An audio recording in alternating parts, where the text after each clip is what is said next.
think, being the first Briton to do the Triple Crown of 200s it'd mean the world to me. In an ultra marathon, you start and you've got a long goal 240 miles away, and I know going into that race that there's going to be many highs and many lows, but isn't that a lot like life? Just too good. I started getting chased by a witch. So I started running away from the witch, and eventually I fell over, cut my hands, cut my knees, just like when I was in school in the play yard. Ben, good evening. My name's Scott Jenkins. I'm an ultra runner from Cardiff, Wales originally. Live in London now. And I am running the Triple Crown of 200 milers this year for Operation Smile. And I'm done with the first two races, and I've got one left to go. What is the Triple Crown? The Triple Crown consists of 3 200-mile races. The first one is the Tahoe 200, which took place on the 21st of July in Tahoe in California. So around about 36,000 feet of elevation, 217 miles. It's meant to be 206, but we got extra miles for our troubles, which was good. And then the second race was the Bigfoot 200, which is in the Pacific Northwest of the US. Absolutely savage race, a lot of it on really remote trail lands, 47,000 feet of elevation and 209 miles. And then the third and final race is one of my favourite races. It's the Moab 240, which I'm sure quite a few people have heard about. Small matter of 240 miles down in Moab, Utah. So unbelievable scenery. You're running through canyon lands, like that kind of red rock canyons, and then up into two mountain ranges, topping out around 10,500, 11,000 feet.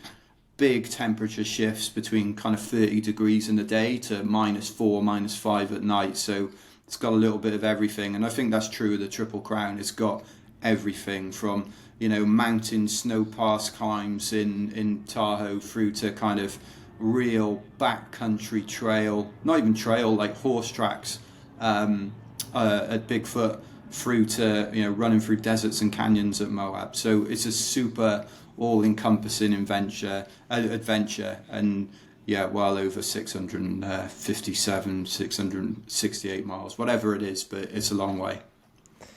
I think at this point I should probably mention that me and you know each other pretty well. We actually met following the first time you did the Moab 240, and we did a podcast on it. We did. Had quite a considerable amount of whiskey that night. Can't remember that then, funnily enough. That doesn't surprise me. And became quite good friends, or very good friends since then, and stayed in contact. And I'm actually coming out with you to pace and crew the final, I don't know, jewel in the crown, I guess, of the Triple Crown this year. And I can't wait. It's going to be unbelievable. Just for people that obviously won't know your story, why did you decide to do such a, for a lot of people, extreme feat? Why not just stop it after doing it once, or doing it twice, or doing it 3 times when you consider the other 200 milers? Are you very politely saying I should know better, Ben?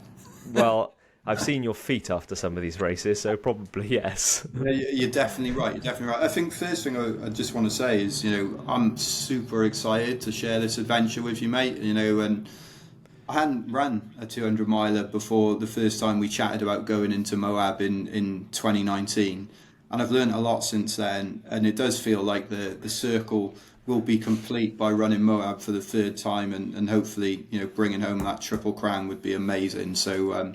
Thank you so much for coming to support me on it. It means a lot to me, it really does. And then, how did I get into this craziness? Why do I do it? I suppose, it goes back 13 years or so, really, my journey in ultra running, and thinking back to 2010 when me and my brother and our friend Rusty, we went and ran 2,000 miles across America. I'd met a guy in a gym, a guy called Colin. He'd had a cardiac event. I was helping him rehabilitate. And I remember he used to come in. It was South Wales. You know what the weather's like in South Wales, Ben. It's chucking it down with rain.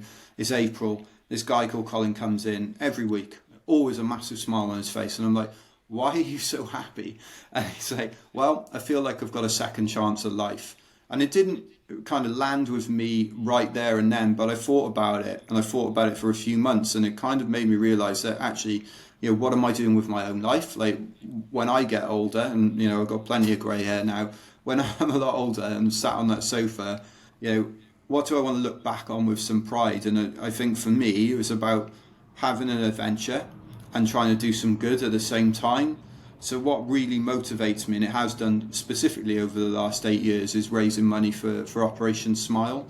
So for those of your listeners that don't know, Operation Smile is a charity which performs surgical intervention for children with kids with cleft lip, cleft palate, all around the world. And I just think, a smile is the universal language of the world. When you and I first got on this evening, first thing we did was smile at each other. Dude, it's great to see you. And I just think, if people don't have that, like, how sad is that? And quite often they'll be ostracized from society. So I just think, well, what a wonderful thing. You can raise 150 quid and change someone's life. And I really like that statistic of trying to help people and try and, I guess, make other people's journey through life better. And then hopefully I can look back on my own life and go, oh, well, I did something positive and also add that adventure at the same time. It's a strange one because I know you very well. However, knowing and speaking to plenty of other ultra runners as well, there is this thing that a lot of ultra runners have where I think they don't maybe put themselves out there and kind of shout about their achievements as much as maybe what their achievements deserve. Because the reality of it is that you are one of the best ultra runners in the UK when it comes to the 200 plus mile distance. And very few people have done what you have done.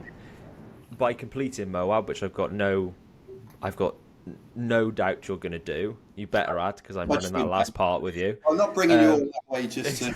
Exactly. Sideline. What, where does that put you when it comes to ultra running, completing the Triple Crown? Because very few people have done that in the history. Mate, those comments are they're completely overwhelming to me, and they mean a lot. They really do, and thank you. But I don't consider myself that way. I just consider myself a bit of a runner that tries to do a bit of fundraising at the same time and have an adventure. And I guess through lots of misadventures, you kind of hopefully learn a bit and try to get a bit better. It would be I guess for me, being the first Welsh person to run Moab, and was pretty special. But I think being the first Briton to do the Triple Crown at 200s would it'd mean the world to me. I'm a very proud Welshman, but I'm very proud of being from the UK as well. And I love Wales, I love Welsh rugby. We had a great win last night, but also on a day-to-day basis, I now live in London, and a lot of my colleagues from England, Scotland, Wales, Ireland, and you know what? The one thing I've realised, they're all so supportive. They cheer me on, they send me messages saying good luck and all that thing, and it's not something that's governed by the boundaries of our country. I really want to go out and make the whole of the UK proud, and hopefully I can do that. Fingers crossed.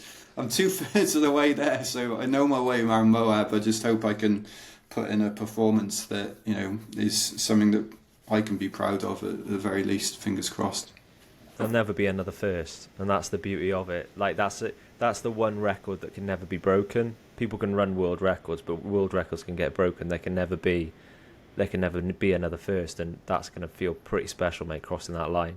I'm sure it is. I'm starting to get goosebumps on my neck just thinking about it, and then thinking about being able to share that with Abs, with you, with my other crew that are coming to the race. Even my dad's making the long journey over there as well. So no pressure. As the old saying goes, don't mess it up. I'll take the swear word out and use mess instead of swearing. But no pressure. In terms of the two races that you've done this year to this point, just talk us through kind of the logistics of them. When were they? Where were they? What is the gap in between them? And how have you dealt with that? It's been hard. Like, I'm not going to lie, it's been really hard, really expensive as well. And I've got to say, shout out to my boss Jay Cunningham, and his boss Scott Curlin in Johnson and Johnson. They've been so supportive of me, and I'm super grateful for it. But basically, the first race was meant to be on the 16th of June, which was the Tahoe 200. The second race was always going to be on August the 10th, and the third one was always going to be on October the 13th. Now, what happened was that they'd had so much snow in California this winter. They had 58 feet, which is just insane when you think about it. And we have like 5 centimeters, and we're like, shut the country down. World This stops. is over. We're gonna freeze. Shut it down. They had 58 foot, which meant that the trails hadn't melted, so they had to move the race to July. So what that then did was that it meant the race in Tahoe was on the 21st of July, followed by the second race on the 10th of August. So just over 2.5 weeks to recover from running 200 miles, and difficult mountain terrain 200 miles as well. Tahoe was an incredible adventure. Hot, like really hot, 35 degrees.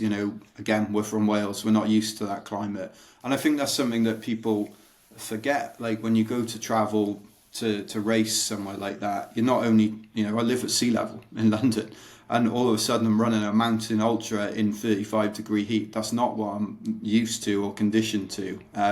So there's a big kind of period of getting out there, trying to acclimatise. So that took a week, and then doing the first race, staying out there, and then all of a sudden, in my opinion, Bigfoot is the hardest of the three, just because of the ruggedness of the terrain, and it is up and down the whole race. It's relentless, and I think the thing about Bigfoot is that in other races there are sections where that they're cruxes. There's like 2 or 3 sections on a course, and you're like, that's going to be the challenge. At Bigfoot, every section, you can't be sleeping on a section and thinking, I'm just going to cruise through here, because there's so many things that could go wrong, and so many difficult trails to encounter. You're not talking like switchback trails groomed like you get at UTMB. You're talking, dirt track where you're like pushing through bushes that are hitting you in the face, and you've got 18 miles of that. And it's just like, that's just one section. The first section is super exposed on the side of Mount St. Helens. And again, when the night comes in, you're in the deep, dark forests. There's a reason why they call it Bigfoot country, right? And I'm not saying Bigfoot's real, but you put yourself in those conditions in the middle of the night, and you start believing some of those stories. And then the third race obviously is Moab on the 13th of October. But what I did was I stayed out in the States between the first 2 races, which was why J&J was so supportive to give me that flexibility with my working and with my annual leave to hopefully go and accomplish this for us, man. When you're out there, when you're smacking through bushes and trying to avoid Bigfoot, mountain lions, bears, what is going through your head? Because it's got to get, you've got to get to a point, and it's not like in a marathon or even 100-miler where you can kind of think, I'm gonna be done this time tomorrow. I'm gonna like, I'll be in bed, I'll have a beer or whatever I'm gonna do. You're not gonna be done this time tomorrow. You're still gonna be going. How do you cope with that mentally?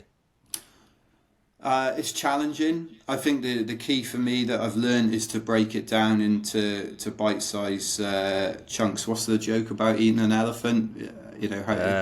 I know the one you mean, yeah. You know the one I can't mean? remember it. I can't remember it. It's that good a joke. But basically, it is like bite-sized chunks. So if I start thinking on the first day of a 240-mile race, you're still going to be out here probably in 3 days' time running. Like, it's completely overwhelming. So all I do is think about the next aid station, or I hang on to little things. So like, okay, if I get to Shea Mountain, I know Ben's going to be there, and we've got that wicked section, running down to Dry Valley where it changes from mountain into desert again, which is awesome.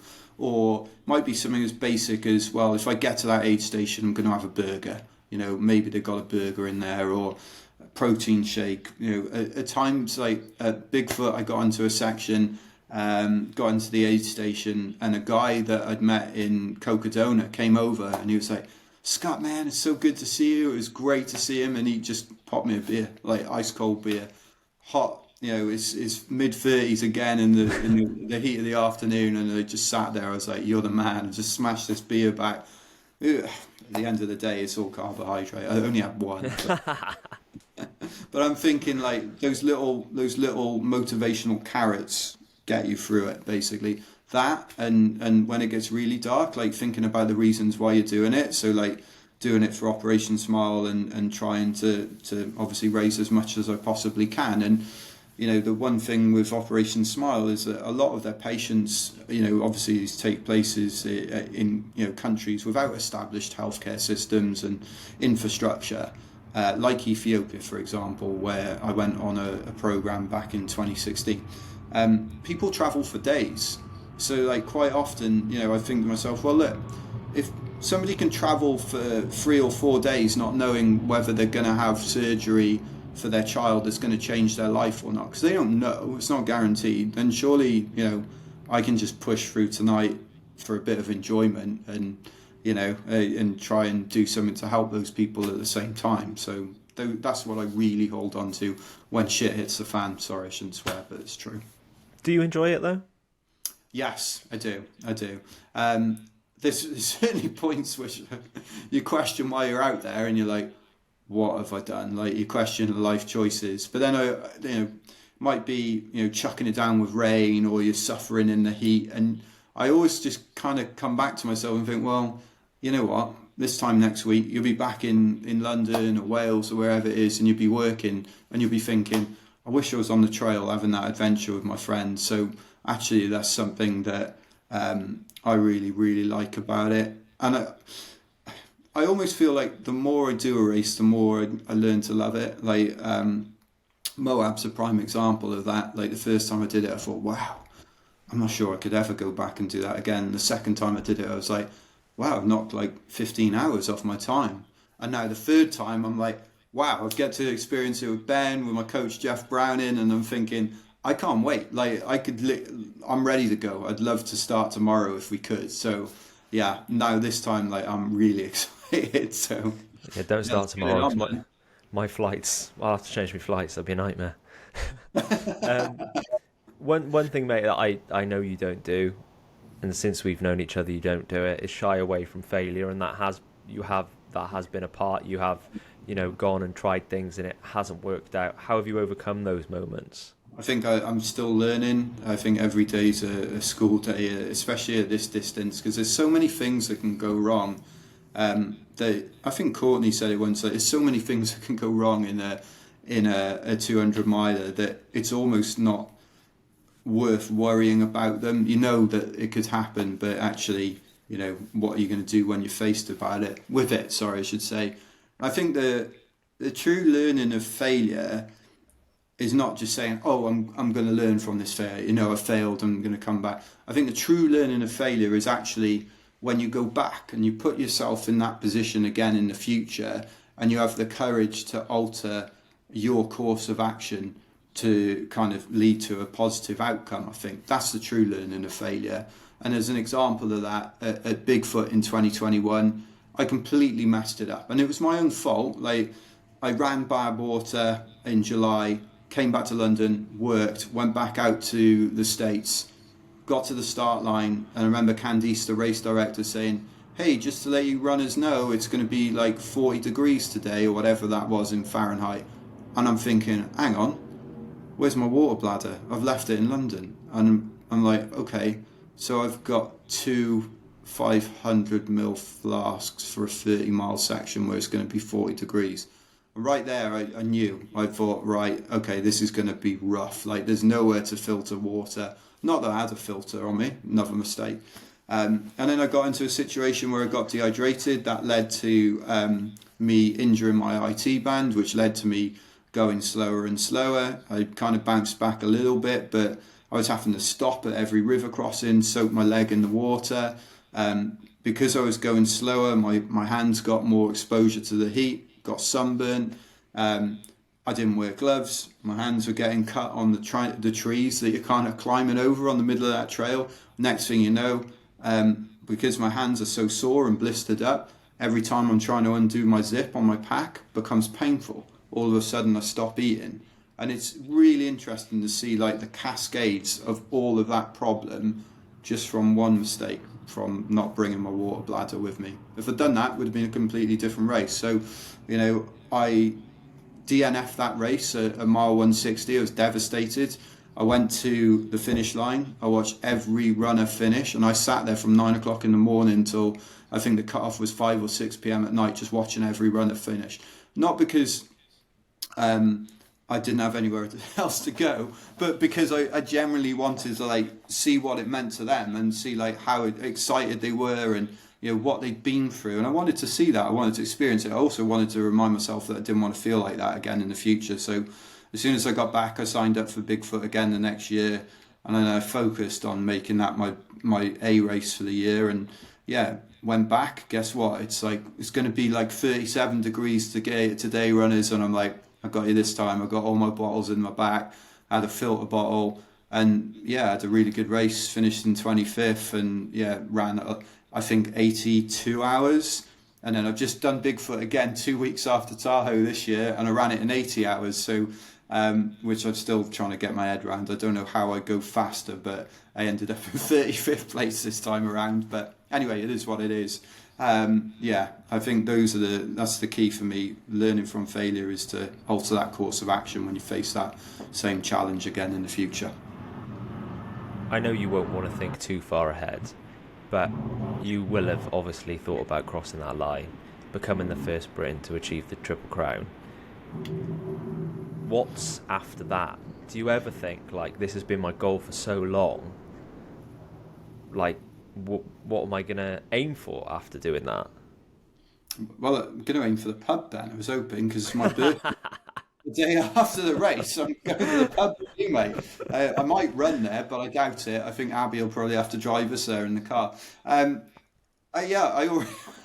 already know. I already know what I want to do next year, and it's no great secret. Like, I want to go back to Cocodona and run that race again. I rolled my ankle at Cocodona in 22 pretty badly, about 90 miles in, and had to go 150 or 160 miles with a really bad ankle. So I want to go back, so I think I could do a better job of that race. Again, learning from mistakes I've made, hopefully. And then I think I probably want to do Tour de Giants next year as well in the Alps. It'd be nice to run in the Alps. And also I'm going to apply for Hard Rock and Western States again. Just keep those fingers crossed. I would love, either one of those races would be amazing. So there's literally no let up. Yeah, there's no let up. Going to drop down the weight class, because I liken these races. It's like you got the 200s, which is like the heavyweight, then you got your middleweight, which is like the hundreds, and then you got your lighter weights, and I think different people have different skill sets to different races. And I think for me, like, I've just learned to really enjoy the 200-mile distance, because I'm never going to win like a 50 miler or a 100 miler. I'm just not built that way. I'm not fast enough. I can certainly try, and I do try, but there's a lot of people, I'm not delusional, that are faster than me. But I think the great thing about 200s is it's not just about pace. It's about, okay, can you sustain a pace over 240 miles? But what are you may be faster on day one, but what are you going to do on night two when it's -4 and you're up at 10,000 feet? It's a mental skill set that comes into it, and also like the strategy around sleep, around eating, hydration, all those things. Like we talked about, one mistake can lead to a cascade of events, and I like that challenge. And also I feel like working with a crew in a 200 is a little bit like an F1 team, and I think you'll see this when you come to Moab, and I hope you get to experience it. Like, come in absolutely smashed up like a car that Max Verstappen's just driven into a wall, and then all of a sudden some food, some hydration, bit of love, and you're back out on the trail and you're running again. It's remarkable. I'm very excited for you to share that adventure, man. And Moab is so pretty. It's such a pretty course, honestly.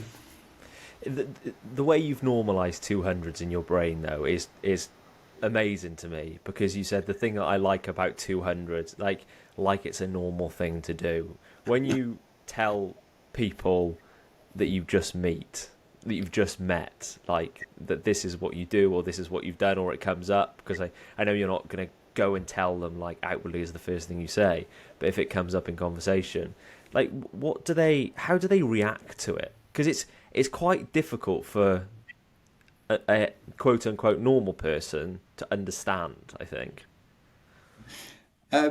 It's a mixture, really. It's a mixture. I think some people that have done like marathons and endurance type events, like Ironman and stuff, are really intrigued by it, and they've got really good questions around it.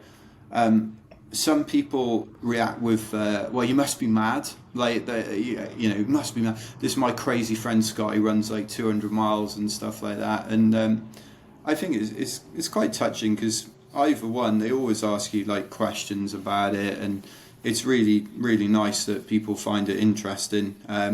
It's funny because it does become quite normalised in my head, because if I go on my Instagram, it's full of runners, full of ultra runners that are doing X, Y, Z, and you're like, okay, that's really cool, and I feel like, I'm surrounded by those people. And actually, it's only when you take a step back and maybe you're talking to someone in work that doesn't really know you, and so what do you do on the weekend? You're like, oh, I ran 30 miles. They're like, you run 30 miles? And I was like, yeah, I run 30 miles. And somebody else will go, oh yeah, he likes to run 200 miles, and you can see like they're like, what? Like, so basically you run from London to kind of Carlisle, but you do it all on trail in mountains. It's interesting. You do get a mixture of responses, but I think the one thing that people they relate to is the fact that trying to do a bit of good in life. And the thing I try to make people think about, I guess, in a way, is like, in 30, 40 years time, I mean, I'm 42 now, 40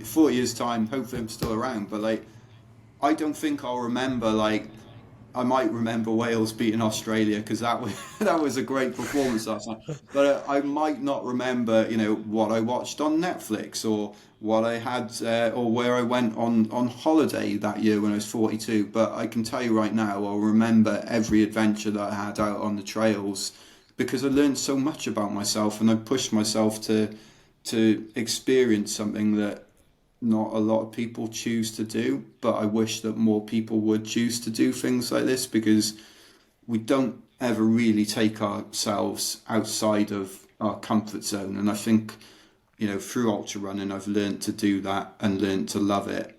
And it's made me realise that actually, somewhere along the way, humans have mistaken comfort for happiness. And actually, some of my happiest moments, you can see it now, I'm talking to you about Moab because I'm so excited, and I'm like, it's just beautiful, you're going to have an amazing time. Like, I know it's going to be hard for both of us, like, it's going to be ridiculously tough, but you'll come out of it feeling like you've accomplished something that will stick with you, hopefully, for the rest of your life. And certainly it will for me, and I hope that that's the experience that you get to have from it as well, man. I can't wait, mate. And there will be people obviously listening to this, and they'll be thinking about making that decision in terms of whether it's a personal decision, a work decision, a physical decision when it comes to like entering a race or whatever. And you say like humans have kind of become comfortable. What would be your message to somebody listening to this, thinking, oh, maybe I should take that jump, maybe I should enter that race, maybe I should take that promotion in a different company? What would you say to them? Just believe in yourself, because I think when you take yourself out of the comfort zone, at first it is going to feel really uncomfortable and really, really difficult, but I think believe that you've got the mental capacity, if it's related to work or whatever it is, believe that you've got the physical capacity. If you're going into a race, that you can figure it out. And I'd say 9 times out of 10, your mind will quit way before your body ever will in an ultra endurance type event. And the mind likes to keep us comfortable. It likes to keep us, in the status quo where we're just simmering along, and there's not too many challenges. But that's not like life, is it? You think about life, and it is like an ultra marathon. You've got, in an ultra marathon, you start and you've got a long goal 240 miles away, And I know going into that race that there's going to be many, many highs and many lows. But isn't that a lot like life? And I think if you can keep your problems and put them into perspective and keep it steady, then you can get to your goal, whether that's in life or ultra running or any other endurance event.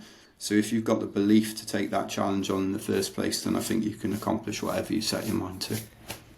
Now, this episode is going to come out literally when we are in Moab. And probably when people are listening to this, they will be able to go and see where you are, what your finish time is going to be. Just head to Scott's Instagram. All the tracking links are going to be on there. Please. I think one thing that probably will have happened by this point when people are listening to this is there will have been some hallucinations. And there has recently been a video doing the rounds on Instagram, which I'll insert here. How delirious do you get during any of these races? Okay, give you like a case study. This guy right now is about to finish Tahoe 200. His first time before he had coaching, he just showed up to Moab to go do it. He didn't sleep. And he just kept pushing through. His wife is like super competitive. He gets to like mile 220 something. So he's got like 18 miles to go. At this point, he is strung out. He should sleep, but she pushes him out of there. He gets into hallucination mode so bad that he thinks she's a witch. Are they still married, by the way? They are. He was running from her, yelling, "I know who you are. You're a witch." So he finally goes into this big rock alcove, almost like a little cave, right off the trail, and he won't come out. And a friend of mine, he was running the race, and he goes, "Hey, buddy, you want to come out?" And he's like, "No, I'm not coming out." And he goes, "I got a peanut butter cookie." He goes, "You have a cookie? Okay, I'm coming out." And that video, which doesn't mention you by name, is about you and your wife Abby. Correct. Just tell the story from the perspective of the athlete, of Scott Jenkins, of the person running away from the witch. Okay. It's funny because I literally had a call with my coach, Jeff, just before this, Jeff Brannon, and he was the one that your video refers to telling the story. And I said, "Dude, you tell it so well. It was like you were there now." So basically, it was all about Moab 240 in 2019. I'd never run a 200 mile plus different distance before, so I didn't know anything about sleep deprivation. Reckless abandon, went into it, got 200 miles into the race and came into the aid station. My crew went, "You're doing well. You're doing way better than we expected," which is always a reassuring comment, right? We're doing way better than we expected. We thought you were going to be crap, but you're actually not as crap as we thought. So I was sat in 15th place, and they said, "How was the night?" I said, "Oh, well, we just, it was tough, guys. We just come through the La Salle Mountains, 20 miles, 10,000 feet mountains, just -4, tough section." Came into the aid station. I said, "Look, I saw these cowboys out on the rocks." They said, "Scott's -4 outside. You sure you saw cowboys?" I went, "Yeah, it was a John Wayne one and Mexican looking guy, and they said you were doing really well. Just keep on moving." I said, "Right, okay. Look, you've got 40 miles to go. Sun's come up, 6 a.m. Like, let's get you some caffeine. Let's get you some Red Bull, some Pro Plus. Take 5 minutes, eat something. Let's go." I'm like, "Okay, fine." So my friend Ridian, as previously mentioned on a different podcast, Ridian Morgan from Penarth, he came and paced me for that section, and I can't remember much of it other than I kept sitting on the floor and asking him why he was making me run the race for a second time. To which obviously he responded, "This is still the first time. You need to get this done. You're starting to lose places." And he was right. There's people going past me now at this point because I was getting very confused. Fast forward a couple of miles, getting to the last aid station. 16 miles to go of 240. Now, at this point, it's kind of got to late in the afternoon because I've messed around so much on the last 20-mile section. And I can't remember much of the aid station other than it was just kind of like a movie. It just flashed back, and I was just on this Moab porcupine rim. So I leave the aid station and I start running, and I don't know, maybe got a mile or 2 miles into this 16-mile section. Sun started to go down because I was moving so bloody slowly. Starting to wander in and out of bushes, and then I started getting chased by a witch. So I started running away from the witch, and eventually I fell over, cut my hands, cut my knees, just like when I was in school in the play yard. And I got up and I was like, right, I need to get away from this witch. What am I going to do? So I ran and I I hid under a rock.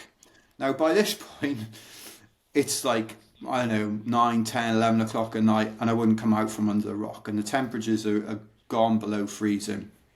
So the witch, I was later told, spent quite a few hours looking for me, and a lot of runners started to go past me. So eventually, the witch kind of stuck her head under the rock and said, you need to come out from under this rock. She'd found me. And I turned around and said, away, witch. And I used the vampire sign. Don't know why I did that, but, tried. And she turned around and went, I'm not a witch. I'm your effing wife. So the whole time I'd been chased by my wife, who was meant to be pacing me, but I'd been running away from her, not listening.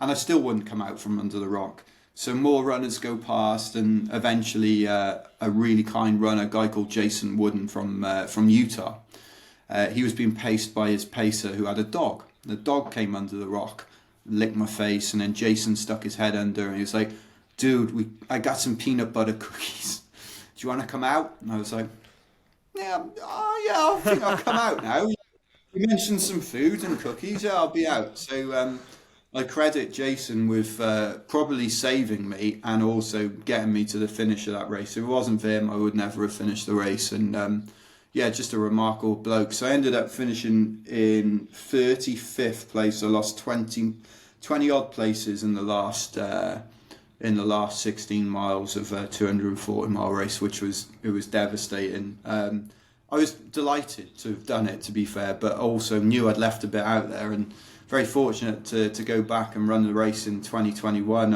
I got some dispensation for travel from the US Olympic Committee, which still blows my mind that they let me do that. And I got out there, managed to run, and the really nice thing was when I got to 200 miles, and Ben, you're going to get to experience this last 40 miles when we go back. I'll show you Witch Rock, as they call it in those parts now, Witch Rock. They don't really. Witch Rock. Well, we will. We'll call it Witch Rock. Which rock is it? Is that one? So, yeah, Jason came to the 200 mile aid station and he paced me the last 40 miles and he brought me home in 15th place, which was the place that I should have finished 2 years prior, and also set the British record for the course, which, feels in a way it was like karma. And then the trilogy is over to you, Ben. So again, like I said, no pressure. Don't mess it up, mate. I'm gonna bring my wooden cross just in case. I'll put it in my pack, just in case. Bring we your need wooden it. cross and also your broomstick as well. Yeah, definitely. Imagine running over the line with a broomstick. There's no doubt in my mind that you'll obviously get to that point. You better add, because otherwise it's going to be my fault. What do you think? What do you think the emotions are going to be like when you cross that line, when you complete what has been a dream for years and years and years now? When you hold up that flag like you've done throughout all of your races, hold it behind yourself, kneel down on the floor after the finish line. What are gonna be the emotions? Have you thought about it? I do let myself have the odd think about it when I'm running on the treadmill. You let your mind wander, and then I just bring it back to like, well, I've got 240 miles to go across some really difficult terrain. I have thought about it though, and what it would mean. It just mean the world to me, and I think I get a bit emotional just thinking about it now. So I'm gonna have to wear my big sunglasses so nobody can see me cry. But I'm pretty sure that will happen. I've let myself think about it, but not in too much detail. I kind of get to the point where I think, okay, how am I going to carry a Welsh flag and a Union Jack at the same time? Because, be the first Welsh person and first Briton to do it. So you might have to carry the Welsh flag, or we'll carry it together in the Union flag or something like that. But it would just mean the world, and I'd just be so proud to do it. I just hope that, touch wood, I can stay fit and healthy. And at the moment I'm sitting in 5th place overall, and I just want to push as hard as I can and give a good account of myself. If I can finish in the top 10, like for the Triple Crown, would be amazing. But anything other than that would be a bonus. So fingers crossed.